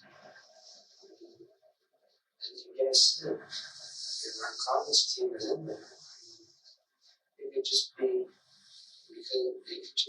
one. People on drugs don't just randomly pick a house and go in there and do Yeah, this. they've been out. They know where I live, and they've seen me around my other buddy. Ethan is again saying which is another sign of deception, because he's trying to convince the detective. A question that he never really answers at this point is why he didn't try to attack or stop the person who killed his mom. The officer does a good job getting him to admit he knows how to fight and take care of himself, which is a great way to confront this inconsistency in his story. There's a reason. You and I just can't come to an understanding. Didn't tell me your reason. I don't know the reason, Ethan. That's why I want to talk to you. That's why I keep talking to you, Ethan. Ethan's attempt to put on an innocent facade is masking an array of dark and twisted secrets. But little does he know, authorities are learning new information as they speak. Judy's best friend has plenty to say about the disturbed 16-year-old. He bullied her, and she said, he scares me. She said that. I'm not making it up. And that's what I told her. I said, it's not normal to be afraid of your own kid. And I said, he needs his ass kicked, is what I said. And I said, we can arrange that. But, she's my best friend, and I don't want I don't want him to be hurt or anything, and neither did she. I don't think she wanted him to hate her any more than he already did, which is sad because she was the only one that did anything for him ever. How did she spend her time after school? She slept. Depressed people do that a lot. She didn't like to do things in her house. I know she was out in her backyard turning over the dirt, and I said, well, are you going to plant grass? Or she was, no, I was just digging. I'm like, okay. And she walked a lot. Did she say why she liked to be outside so much? You know, I kind of, now I look back and I think, well, it's probably she didn't want to be in the house with Ethan, and, you know, that stress, that tension, and cut it with a knife. Even when I go over there, it's an uncomfortable feeling. Apparently, Ethan's concerning behavior had drastically escalated during the course of the previous year. The once quiet teenager was transforming into someone completely different. He reportedly became abrasive while puffing his chest out at everyone. Not only that, but according to police documents, Ethan was supposedly using various substances, though this has never been confirmed. In an anonymous statement given to authorities, one of Ethan's assumed-to-be friends stated that he'd apparently taken some of his pills to a party. There he allegedly handed them out to other students, the reason being so that the partygoers could snort them, and the behaviors yet again mimicked those of Patrick Bateman. During the course of the story, Patrick's dismissiveness, substance use, and aggression all increased in intensity, much like Ethan's alleged recent conduct. But that wasn't all. One of Judy's neighbors recalled the roaring arguments that could be overheard at Judy's residence. They stated that the altercation seemed to have recently leveled off. However, Judy apparently expressed her feelings of terror to them in regard to her youngest son. Despite her fear, Judy never gave up on working towards a better relationship with Ethan, but he was not so willing. In fact, Ethan's rage was supposedly morphing into horrifying acts of violence against his own mother. He'd allegedly hit Judy at one point, although the incident isn't clearly explained. According to police documents, he would reportedly go so far as throwing her against a wall during an argument before spitting in her face. According to one anonymous statement, Ethan reportedly claimed, "I hate my mom, I want to kill her." In addition, police would learn that Ethan apparently told his brother that Judy would eventually get what she deserved. She had no control. He had no discipline.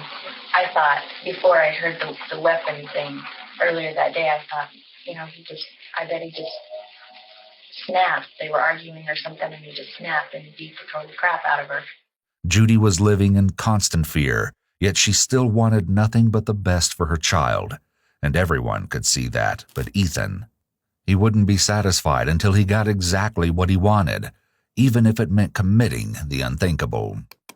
One would come into your house and sneak around and go to your weight room. I mean, how would anyone know where your weights are? If they come to that window, then you just found the weights. Okay, so if you were going to come to into someone's house and you happen upon these weights and you manipulate these weights to use as a weapon,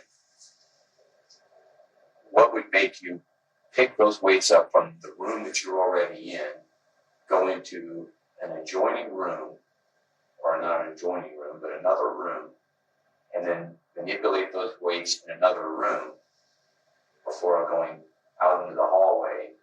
See, Nathan, that doesn't make any sense whatsoever. Yeah, that sounds like someone who lives there.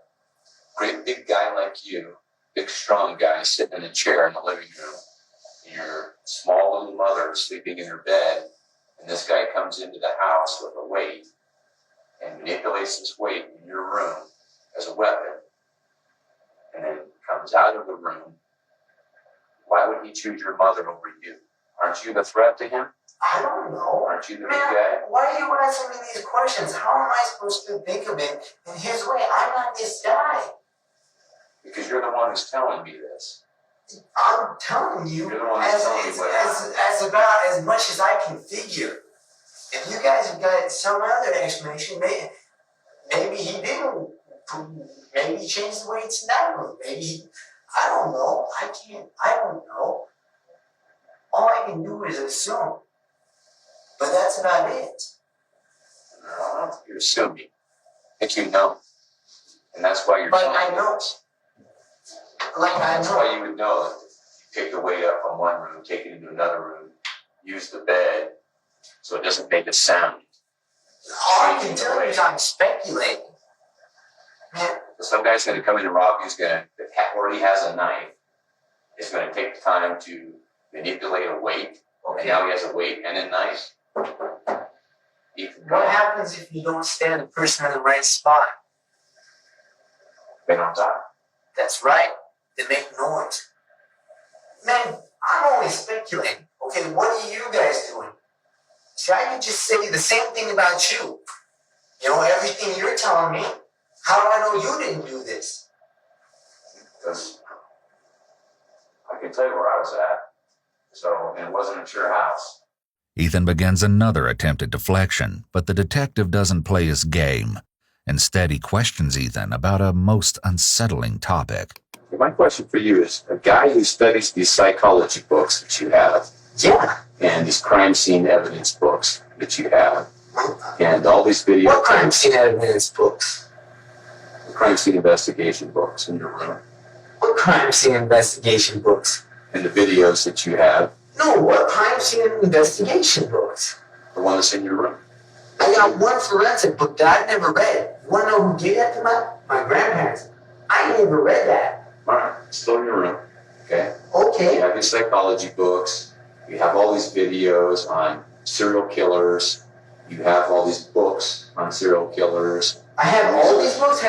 No, I don't. So let me. How many books do I have on? A guy who reads all that No, stuff. how many books do I have on I don't serial know. killers? One out of all the other ones. And top of that, What's that book called? it was called American Psycho. Okay. So on top of that, okay, so you read all this stuff, right? I read that book, yeah. What do you do in the morning? Every morning when you get up, what do you do? I wake up, 6:45. I usually sleep in a little bit. Take a shower, put my contacts in, take a shower. Then I go, you know. Sometimes I have my clothes already out. Other times I just, you know, grab my clothes as I go. You ever put any stuff on your face? Not usually. I don't have enough time. Okay. We've done that in the past. It's kind of a routine when you get up in the morning, you put this cream stuff on your face. Cream stuff. Mask type stuff. I've used a mask. I've used a mask pill. It's relaxing for your face. This is intriguing considering that Patrick Bateman had a very elaborate morning routine that included exercise as well as a multi-step skincare regimen that he followed religiously. Of course, what 16-year-old boy wouldn't enjoy using a calming face mask? Or at least Ethan would like us to believe that he wasn't modeling his own behavior after that of his fictional bloodthirsty idol. It only becomes more eerie from here. I'll tell you how little studying I've done on actual serial killers. All those books, if you'd like to read through them, one, I'll tell you which books I've read. And two, if you read through them, most of them aren't about killers. Most of them are about the manipulative type. The type that just live on every day.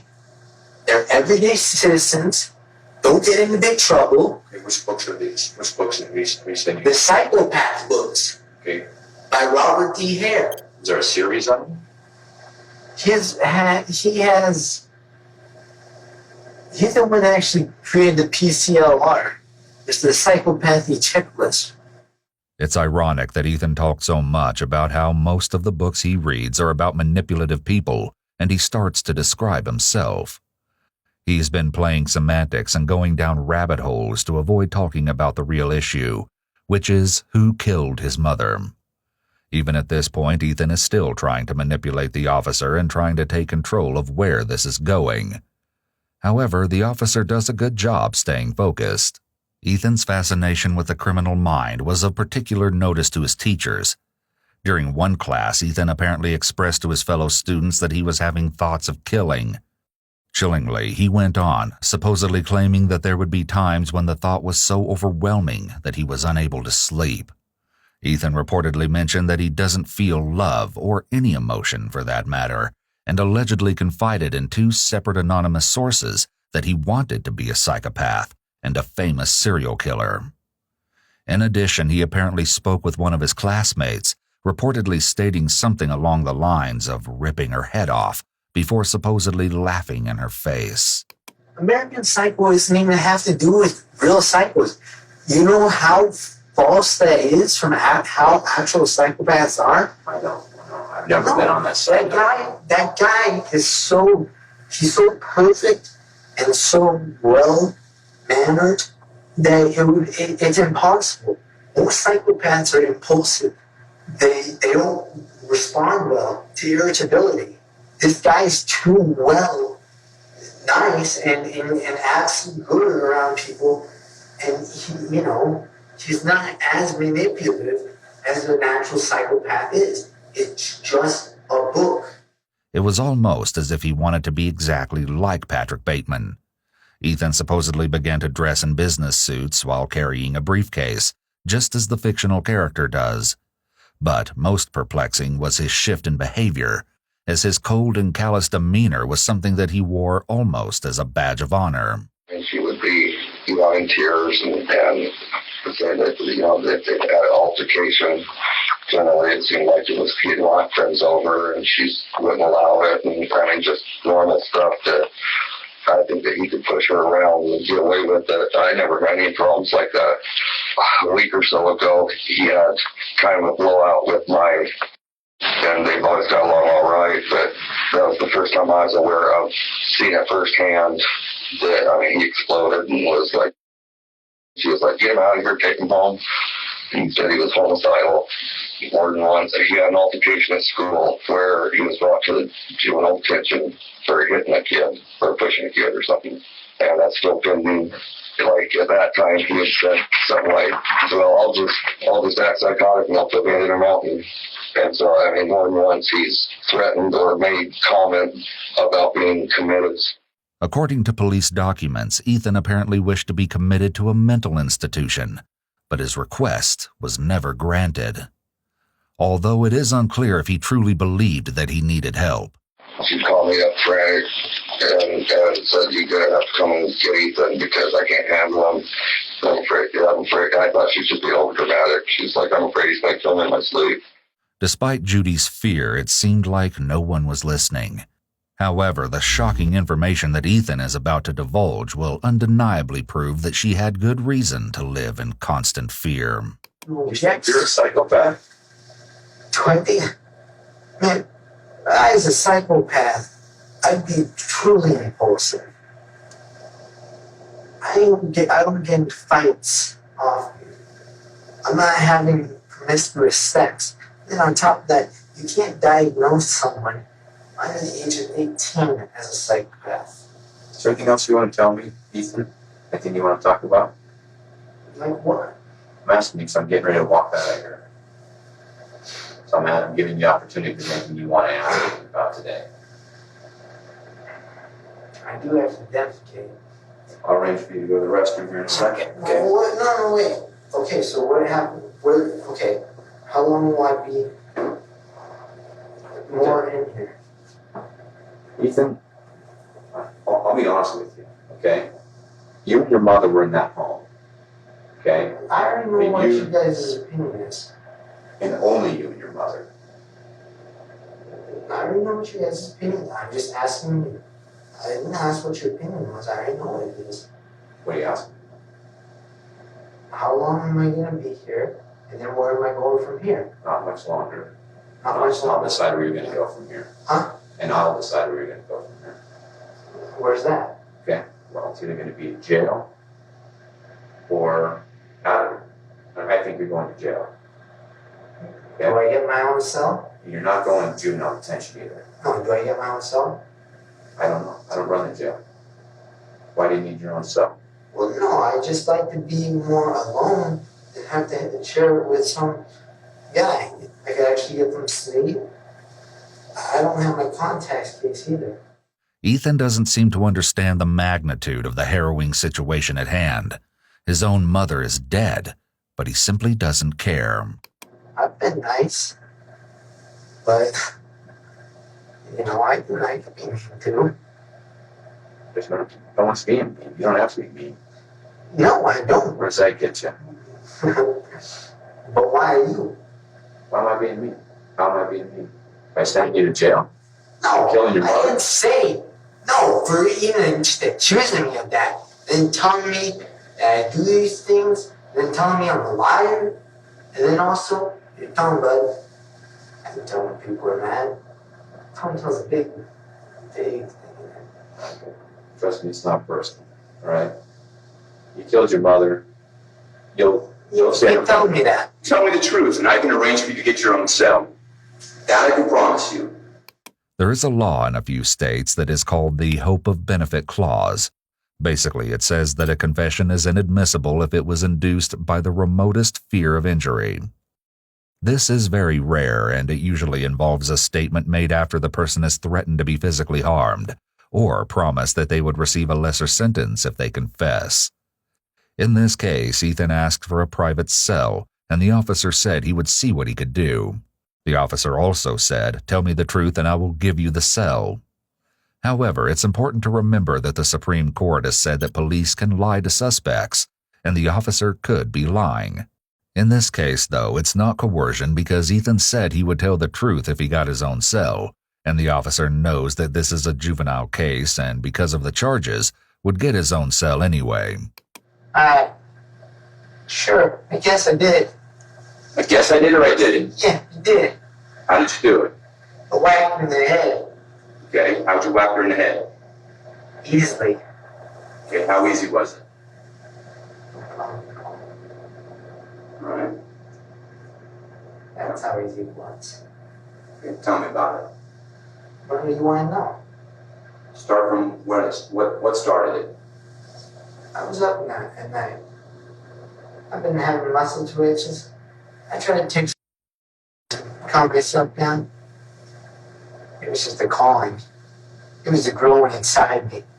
I told my psychiatrist, my therapist, that this has been growing inside me my full time.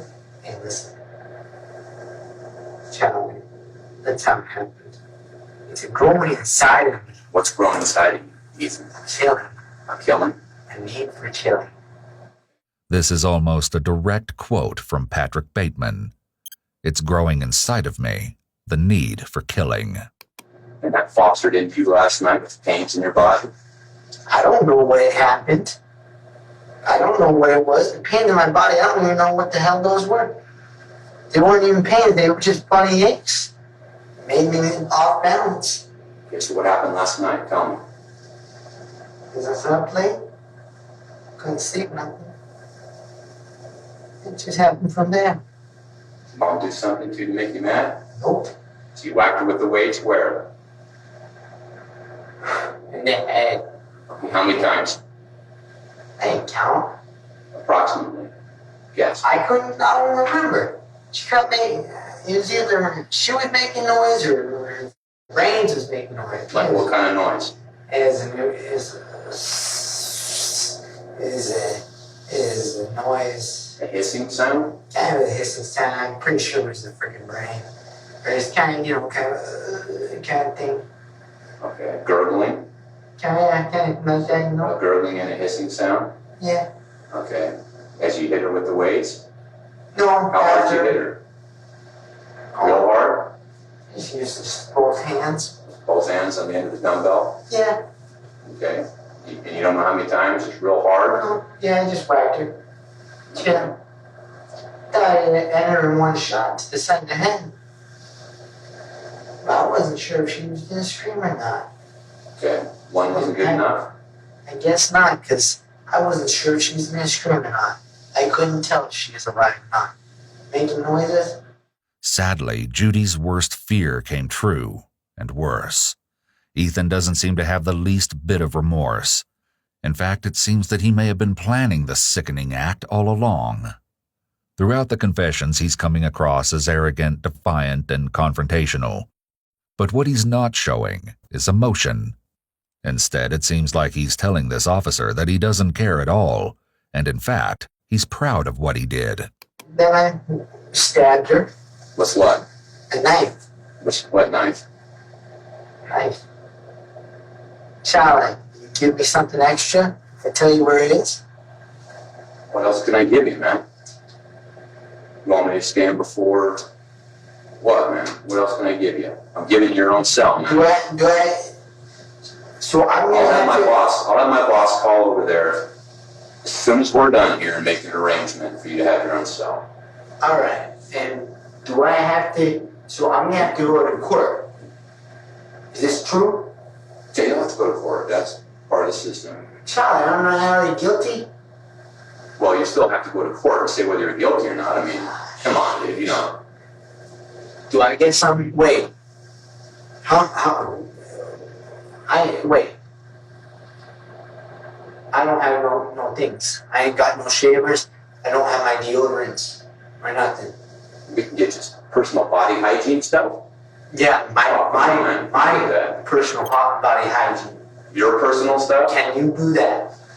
What kind of personal hygiene stuff? Come on, I mean, Armani and Jean-Paul Gaultier. I use them every day.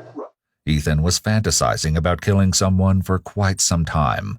Authorities would eventually locate his school planner, where they found several drawings of women being horrifically tortured and murdered. In the right-hand corner of one of the pages was a chilling to-do list. It reads, 1. Kill everyone. 2. Cut them into pieces. 3. Fry organs like the heart and brain and see how it tastes. And 4. Heart is an okay organ to eat if fried. It seemed that Ethan wanted to do much more than just commit murder. This is almost identical to the American Psycho movie at the end when the secretary is looking through Bateman's planner. You said you hit your mom twice with the dumbbell. More than twice. More than twice. I don't know how many times. Okay. Did I stab her? Less than 10? More than 10? I don't know. Probably less than 10. I wouldn't have the strength of my body to which is weren't up to that. Okay. She's still making noise. I stabbed her in the heart a couple of times. With what? The knife. Which knife? The Winchester knife? Or a bigger knife? Special knife. Okay. What special knife? Where'd you get the special knife? My brother, when he moved into that new house, that house was owned by some crackhead. Those knives were just lying around. He didn't use those. Okay. I took that one from him because it was a special butterfly knife with a ring finger. Okay. Not many people have most of those. I know how to use a knife Right. real well. But I couldn't get in the angle for the 3-shot kill. What's the 3-shot kill? What are you talking about? One right here. One right here. One right here. It's a 1, a 2, and a 3, and you're dead. All in the same quick motion, 1, 2, 3. Yep. But you couldn't get that because of the way she was laying. How was she laying? She's on her side. Okay. And she turned over. I stabbed her thought I stabbed her in the heart because I was checking where my own heart was. And I thought I stabbed around there. Still, there was hissing coming from there. Or gurgling, I don't know what the hell it was. So I stabbed her in the lungs. And I don't know, maybe I slit her throat before I stabbed her in the lungs. I can't remember. I think I stabbed her in the lungs and then slit her throat. A lot of stab wounds there. And they are more than just superficial. Okay. They're real good, deep stab wounds, is what you're saying? It's like, I've never seen actual skin be torn apart like that. It's like paper, but worse. Worse?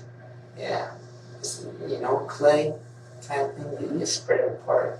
That's how it is, kind of elastic. It's weird. Kind of rip or?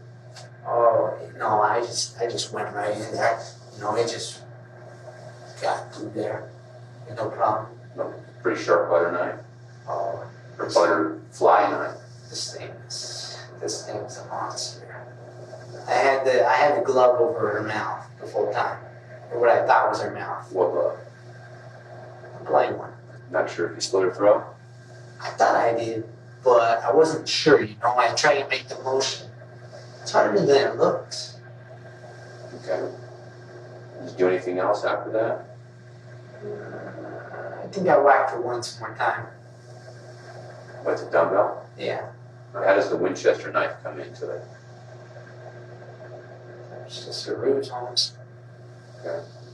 So that was just another knife stuck in there.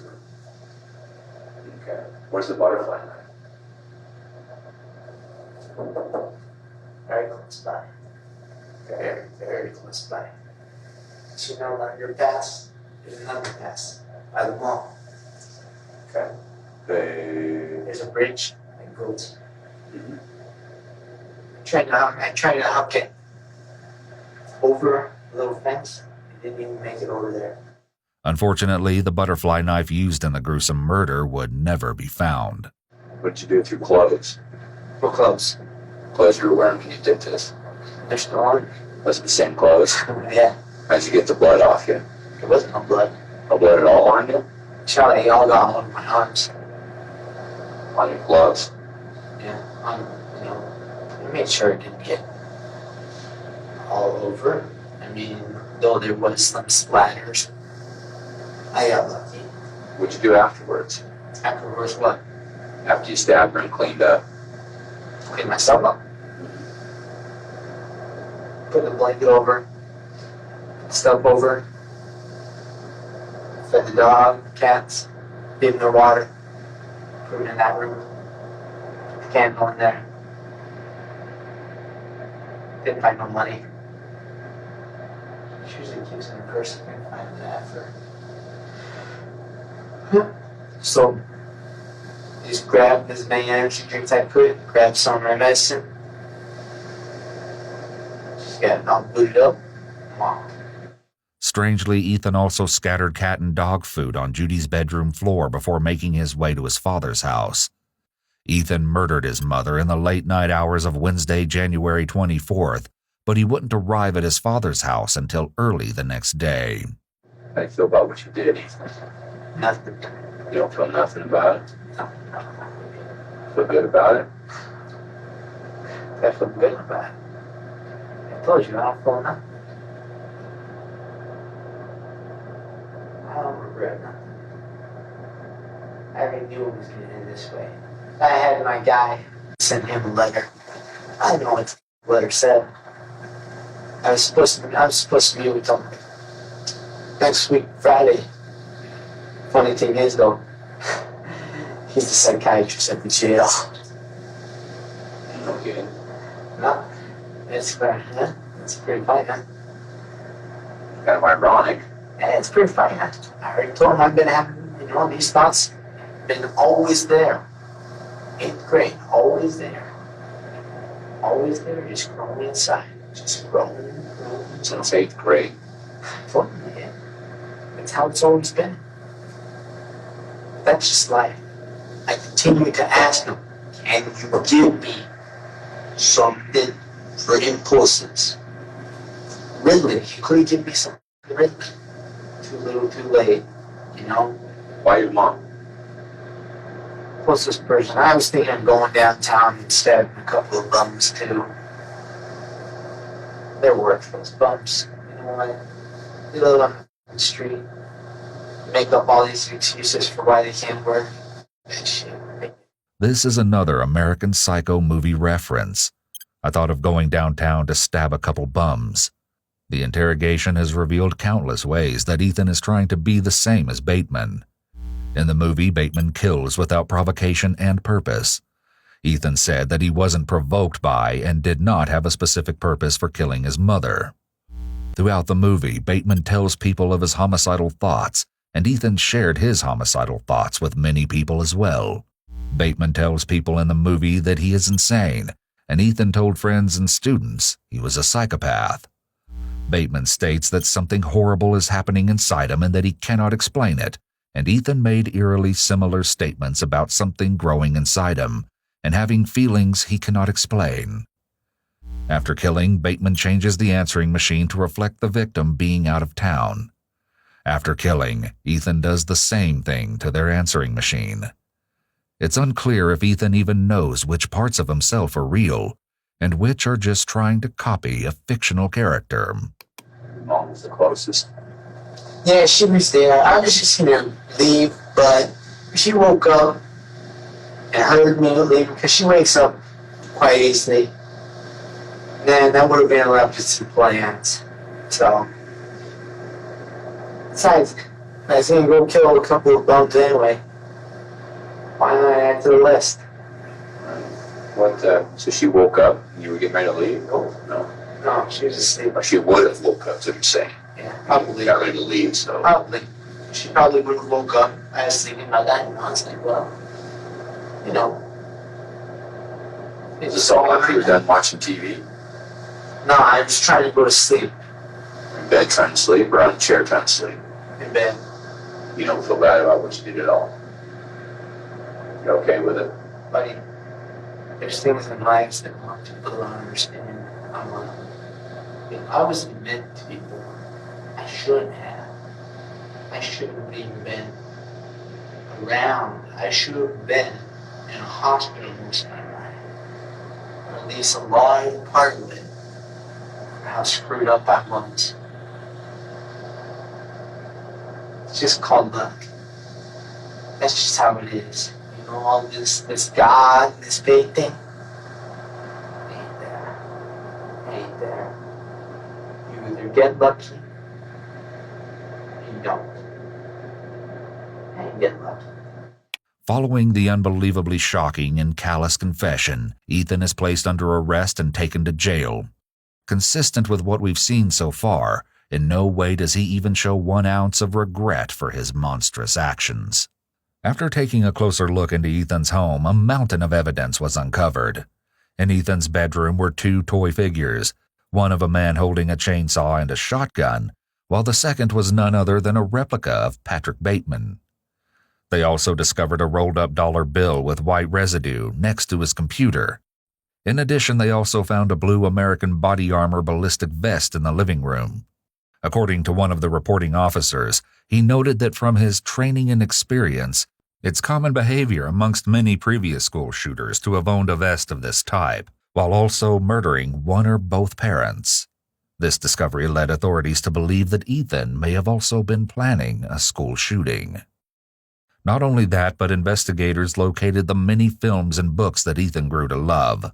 Some of the most notable movies being that of American Psycho, Gacy, Ted Bundy, Dahmer, Serial Killers, Natural Born Killers, and The Shining. His book collection included many famous titles, of course American Psycho, but also Bad Men Do What Good Men Dream, The Psychopathic Mind, Snakes and Suits, and Forensics True Crime Scene Investigations.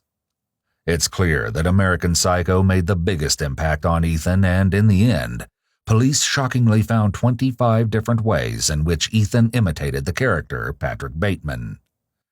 In addition to the previously mentioned similarities, Ethan would also share thoughts of committing a homicide.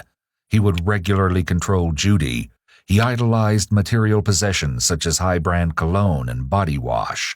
He apparently bragged about having meaningless intercourse. He expressed how he wanted to murder the homeless and how he believed that his friends are stupid. But most eerily of all, the teenager wanted to fulfill his disgusting desire to murder someone in cold blood, and he chose his own mother. In December of 2007, Ethan Wyndham was charged as an adult with first-degree murder. He eventually pleaded guilty to second-degree murder and was sentenced to life in prison without the possibility of parole. However, in 2012, the U.S. Supreme Court ruled that life sentences for juveniles were in violation of the Eighth Amendment, where cruel and unusual punishment is prohibited. As a result, in 2019, Ethan was resentenced to 26 years behind bars. He's already served 16. He will be eligible for parole in 2033.